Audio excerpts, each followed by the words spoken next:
Day 12 of 100 days challenge. So இன்னையிலேருந்து next 3 டேஸ்க்கு இந்த சேலஞ்ச் பண்ணுறதே ரொம்ப சேலஞ்சிங்கா இருக்க போது.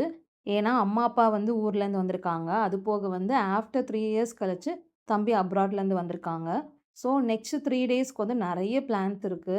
ஸோ அதனால இந்த சேலஞ்ச் ரொம்பவே டஃப்பா தான் இருக்க போது. ஸ்டில் நான் வந்து எவ்வளோ முடியுமோ அவ்வளோ ஃபாலோ பண்ண போறேன். தென் வந்து இன்னைக்கு அவங்கள வந்து ஏர்போர்ட்லேருந்து கூட்டிட்டு வரதுக்கே ஆல்மோஸ்ட் 6:00 ஆயிடுச்சு. ஸோ தூங்குனதே லேட்டு. அதனால மார்னிங் வந்து கரெக்ட்டா வாக்கிங் போ முடியல. ட்ரிங்க்ஸ் எடுத்துக்க முடியல. அது போக வந்து பிரேக்ஃபாஸ்ட் கூட என்னால சாப்பிட முடியல. ஃபர்ஸ்ட் நான் வெயிட் தான் செக் பண்ணேன் எந்திரிச்ச உடனே. நேத்து கம்பேர் பண்ணும்போது இன்னைக்கு வந்து நான் 10 கிராம்ஸ் மட்டும் தான் லூஸ் பண்ணியிருந்தேன். தென் லஞ்ச் சமைக்க ஆரம்பிச்சாச்சு. இன்னைக்கு லஞ்ச் வந்து எல்லாருமே ஹெல்ப் பண்ணாங்க. நான் குக் பண்ணேன். ஸோ இன்னைக்கு என்ன லஞ்ச் சாப்பிட்டேன் அப்டின்னா, சீரக சம்பால கீ ரைஸ் பண்ணியிருந்தேன். அது போக சிக்கன் குழம்பும், பள்ளிப்பாளையம் சிக்கன், அது போக வந்து 2 பாயில்டு எக் எடுத்துக்கிட்டேன். தென் வந்து தண்ணியுமே ஒழுங்கா குடிக்க முடியல. எனக்கு 3 லிட்டர்ஸ் வாட்டர் எதுவுமே என்னால எடுத்துக்க முடியல. ஃபேமிலி கூட நெறைய டைம் ஸ்பெண்ட் பண்ணிட்டு இருந்ததுல, என்ன நானே என்னால டேக் கேர் பண்ணிக்க முடியல. தென் டீ, காஃபியுமே நான் வந்து ஸ்கிப் பண்ணிட்டேன்.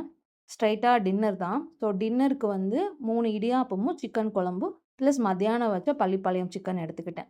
ஓவரால் இன்னைக்கு 5 ஹேபிட்ல என்னால 2 மட்டும் தான் ஃபாலோ பண்ண முடிஞ்சது. ஸ்கின் அண்ட் ஹேர் கேர் வந்து ப்ராப்பரா பண்ணிட்டேன். அண்ட் வந்து 7:30க்கு பிஃபோரே நான் வந்து டின்னர் கம்ப்ளீட் பண்ணிட்டேன்.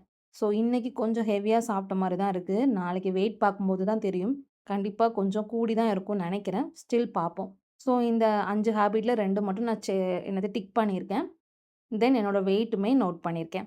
நாளைக்கு மீட் பண்ணலாம். பாய்.